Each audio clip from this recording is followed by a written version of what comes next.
Hello, techies. Welcome to the Tech Ties Africa podcast, where we'll bring you the latest stories on tech and startups in Africa. Catch us every Thursday at 10 a.m. WAT on techtiesafrica.podbean.com. Let us know what you think by giving us feedback in the comments or on our socials. Now, on with the show. Hello, everyone, and welcome back to the Tech Tides Africa podcast. As always, Africa is constantly evolving and developing, and we are keeping tabs with what's going on in the space of tech and startups. This week, we have a number of interesting stories. Jumia made it again, and not in a good way this time, so maybe I'm a bit down for this episode. But other than that, we see some movements in South Africa and Cameroon and in Kenya. So let's get started. Karen, how are you doing today? Hi, Kelvin. I'm doing great. I'm sorry about Jumia. Not very good news, but we'll get into that shortly. Obviously, welcoming all our listeners to their weekly pulse on Africa's evolving tech as we stay ahead of the curve on the trends in technology and startups in our continent. So looking forward to this one. Yeah. Let's start with South Africa. The Minister of Communication and Digital Technologies is trying to push a new policy in an effort to modernize the broad-based Black Economic Empowerment Regulation, which is basically this policy that requires every foreign company that is trying to come into South Africa to give 30% ownership to historically disadvantaged South Africans. So this policy has been existing for a long time. But this policy has also been the reason Starlink has not been able to come into the country. They have specifically said this is the reason they don't want to give up ownership of Starlink. And this has been an issue. Of course, we have talked about Starlink a couple of episodes, and they have been making a lot of inroads into Africa, but they haven't come to an agreement in South Africa. But the new policy is that instead of giving up 30%, these companies can invest in digital initiatives, they can support local SMEs, they can build digital infrastructure, and with this, they would be allowed to come into the country. So this sounds like a win for Starlink, but on the other hand, it's bringing up a lot of controversy that many people are not happy with. It feels like there's some strong arming from Elon Musk and the US government, since Elon Musk is pals with Donald Trump. And so it's causing a bit of fuss online. And I thought this was an interesting moment because it's possibly set some precedents. I think that the policy that exists currently, the one that ensures that 30% goes to these marginalized communities, was set up to bring in a little bit of equity for the country. And I feel that the aim is to protect the citizens of the country, right? I also feel that as a continent, we have a long history of large corporations strong-arming our governments. Having said that, I really appreciate the work that has gone into the solution that this minister has come up with in terms of saying, okay, fine, if you're not going to give up 30% for our people, then you have to set up a way for it to benefit them. Because ideally, when it's just consumerism, the biggest winner is not the country, right? So I think it's a very 50-50 weird thing. And I think that's why it's become controversial, because having rural broadband and having that internet connectivity in highly underdeveloped areas in the country will be great and can be achieved with satellite internet, which is something we have said several times on this podcast. And then having this foundation or part of the organization that is giving back to the community and ensuring that there is digital infrastructure that is being set up that actually benefits the country is also a great initiative.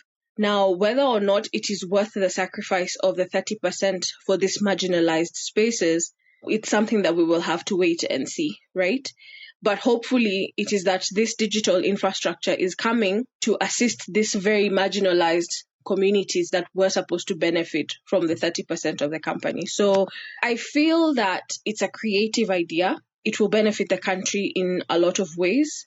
However, as you said, the precedent that it is setting might be a dangerous precedent. So it's a conundrum wrapped in a mystery that only time will unravel. Yeah. At the moment, it's still in draft status, so there's a lot of time for it to change, especially once they start getting input.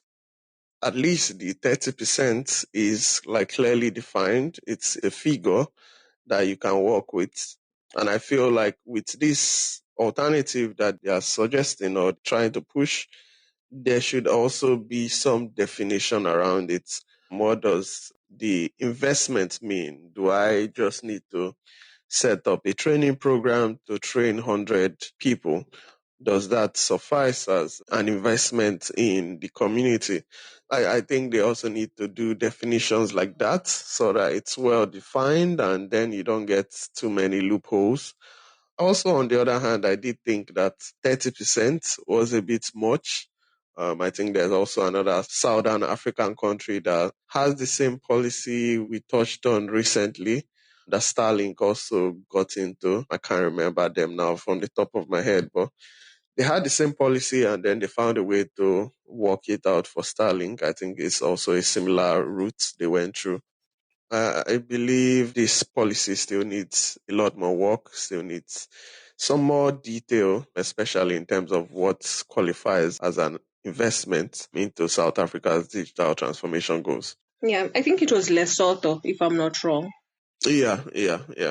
Yeah, I do agree that 30% is high, but I also feel that what you said about precedence is something really key, that we do not create a history in which these foreign organizations are able to dictate our policies. I think that would be a dangerous precedent.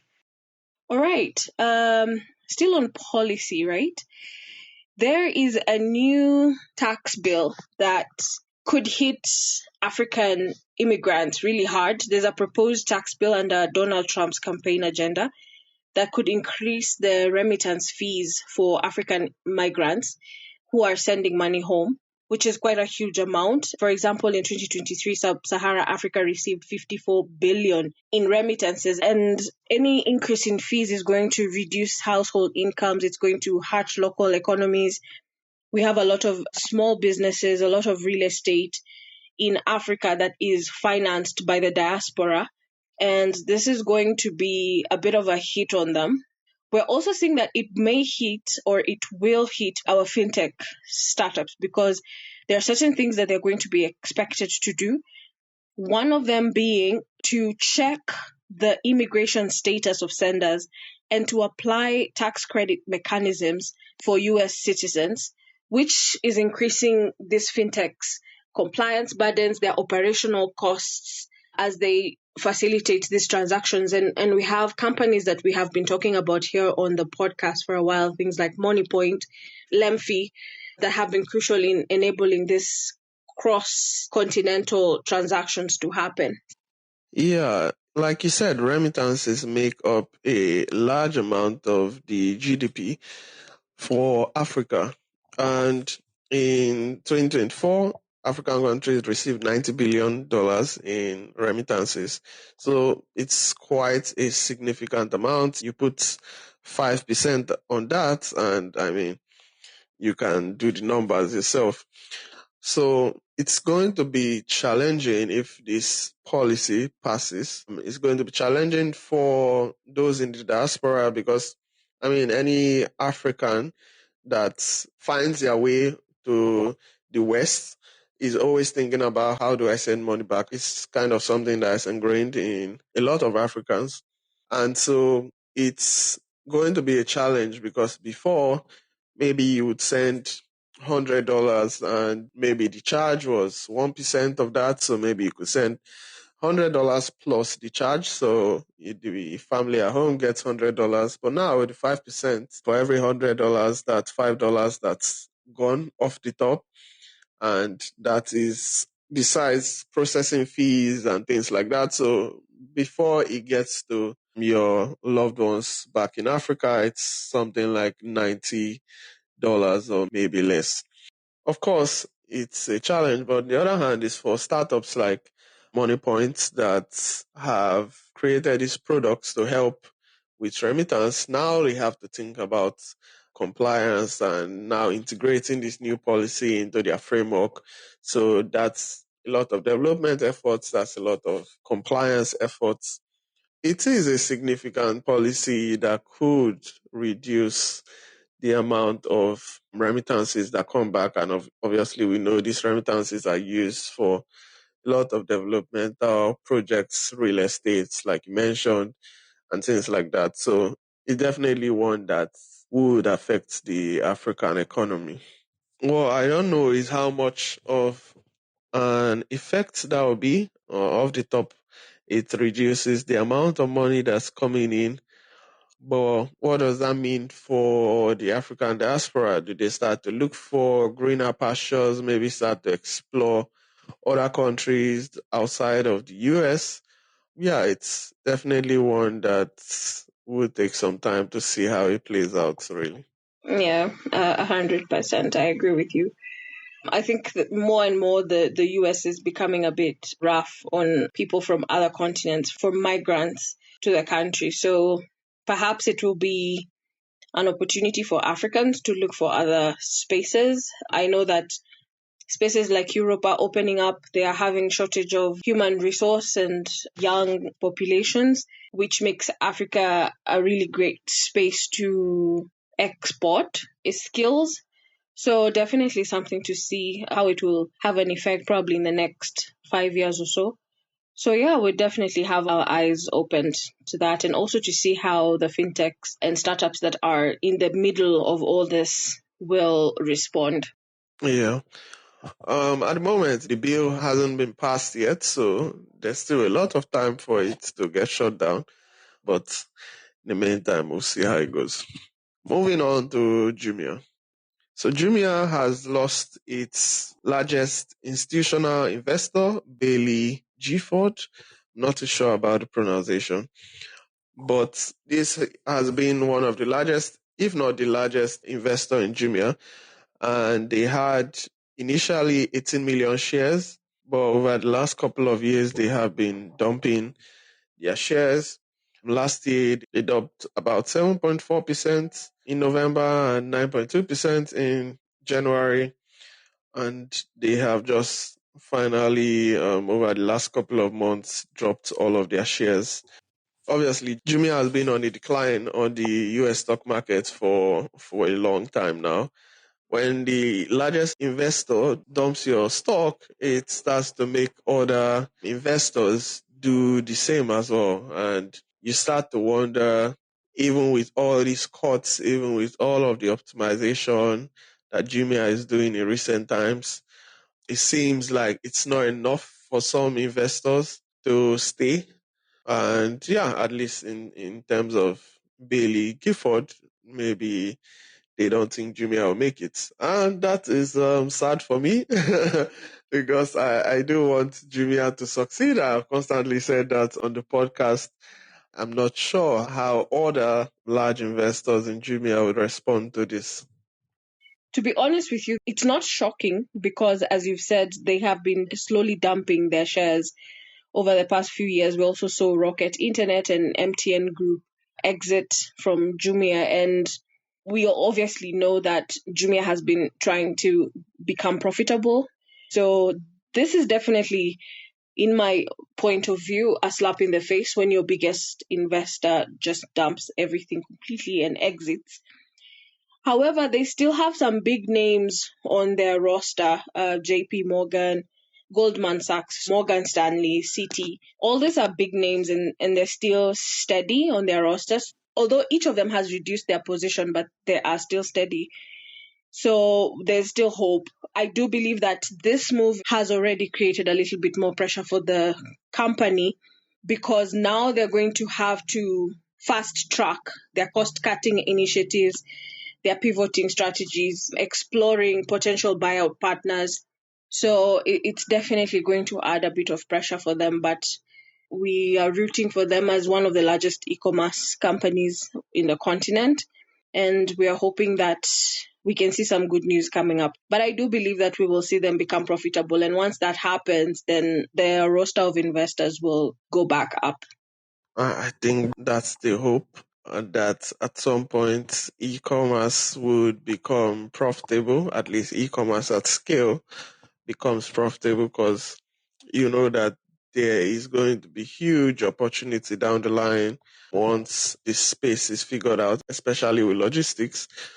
Well, yeah, this firm was willing to take between 80 and 90% loss. I mean, for me, at that point, you might as well have just held the stock, really. I don't really see the point in dumping the shares. Well, I mean, they decided to take their loss and move on. Jumia continues to work on cost cutting measures. We would see how this plays out. They estimate that by next year they should be profitable. So we would see. We'll see how it goes. Yeah, absolutely. Let's look forward to that. Obviously, being your best friends, we are rooting for them over here. Moving forward to Equity Group. These are the owners of Equity Bank and Equity Afia, and they are moving into the insurance market. They are backed by a very strong digital platform growth, and obviously they have quite a large access to numbers because of their model of operation.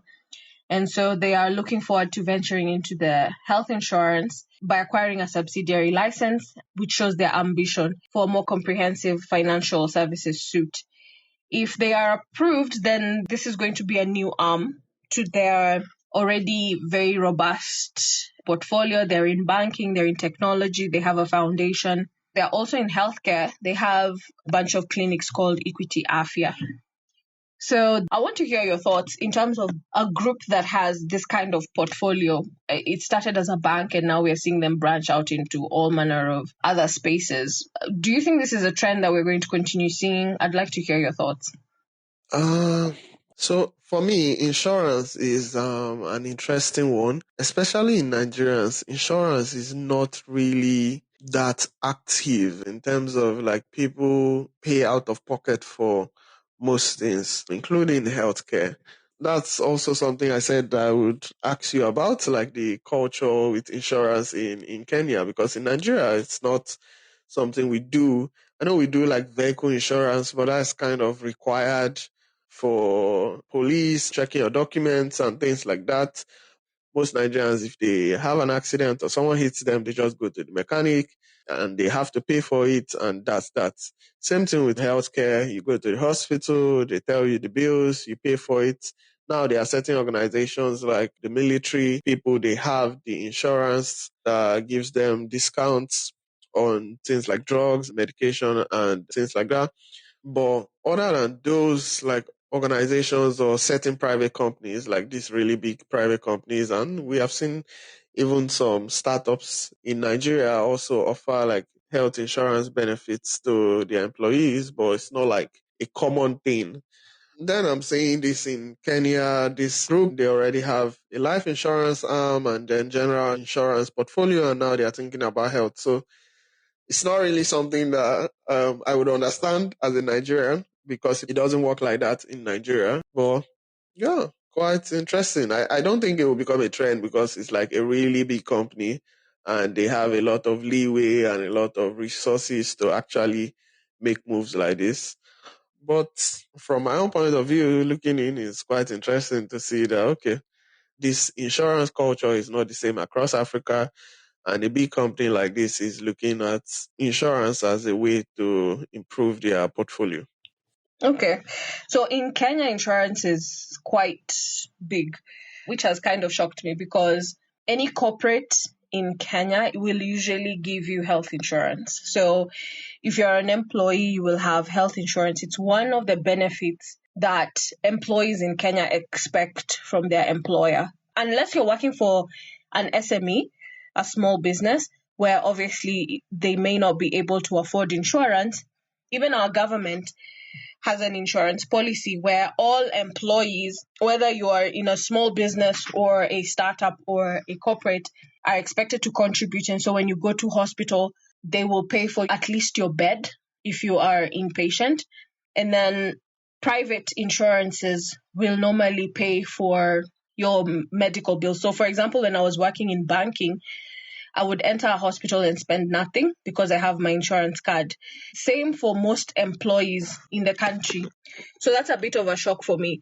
The other thing is, for us, even with the vehicles, a lot of insurance goes around. People even save, for example, for college funds, you do that through insurance, and you're putting in money and then you collect it in 10 years and it has grown as an investment. So insurance is a big thing in Kenya, and I understand why Equity Group is going into that space, because it's a good money making machine in Kenya. For us, even when you have an accident, most probably you can get evacuated by plane if you have paid for the right insurance. We even have, when you're entering public transport, there are some public transport spaces where they have the vehicle, SACCO has an agreement with an insurance company for that trip. So in case there's an accident during that trip, then there's an insurance cover for you if you were a passenger of that particular vehicle. So insurance is quite big in Kenya. That's really good. That's really good. I believe it's something that we also need to do in Nigeria. It would take some time, and I know there are a number of insurance companies that are trying to attract Nigerians to do this, but they haven't gained traction like that. Maybe in something like Kenya now, where you say you have like a government policy that does kind of enforce these things. I don't know if it's like that in Nigeria, because we don't really, you don't really see like a lot of organizations pushing for insurance. You don't see Nigerians themselves asking for insurance. And I don't think it's one of the things that a Nigerian thinks about when maybe they're applying for a job and they see that's one of the benefits. I don't think it's high up on the list. At least for me, it isn't, because I don't think about insurance like that. I didn't grow up around that insurance culture. You just have to find a way, okay, make your money, save your money, invest your money, and that's that. But we do know that in a lot of societies, insurance is a massive thing. I mean, you watch Hollywood movies, and whenever there is something, accident, you do see insurance come into play there. So hopefully, maybe in a couple of years, we can revisit this conversation about insurance in Nigeria. But for now, it is what it is. Finally, we move over to Cameroon. Similar to Zambia, Cameroon seems to be pushing for an AI transformation. They are organizing their ICT Innovation Week around building with AI. So the theme for this ICT week is mobilizing artificial intelligence for an ambitious digital transformation that meets the needs of our country, Cameroon. And so they are trying to encourage people that are building with AI technologies and people that are not thinking about it to build solutions that would help to push the Cameroon digital economy forward. And I believe this is a positive move from Cameroon. Obviously, they do have some internal conflicts going on there, but on the other hand, it's always good to see when African governments are trying to keep up with what is currently in vogue, for lack of a better way to put it. And so this is a move that Cameroon is trying to make. Yeah, I like the fact that they are focused on young people and they are focused on AI, but they're also focused on AI that will allow them to fix their own local problems, which is something that we have discussed over and over again on this podcast. So that's really exciting. It's obviously, you've said Zambia. Now we are seeing another country that we will be looking at, which is Cameroon, that hasn't been on the news often, but coming in with some really good developments.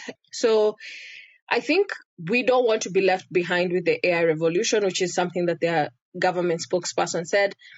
And this is a good way to start to see the kinds of innovations that are happening in your country and how you can support them. So I think it's a great idea, and I'm looking forward to seeing what will happen on the 16th of June. I think I'll put it somewhere to remember, so that we can see what comes out of it and how they will position themselves for the future or even for the present, because AI is here now. So really good move. Yeah, it is. Hopefully, it encourages a lot of young people to take part in building with AI. And I believe there are just a lot of opportunities and possibilities with building with AI. So it should be interesting. And now one for us to watch. Yeah, we would see. That brings us to the end of the podcast for today. You stay in touch in the comments. Let us know what you think about the developments that we talked about this week, and let's know also if there's anything we didn't cover, we can touch on it next week. Until then, stay safe. Thank you for listening to another episode of the Tech Tides Africa podcast. Remember, leave a comment or share with your friends. We'll see you next Thursday at the same time and place you get your podcast. Until then, stay well.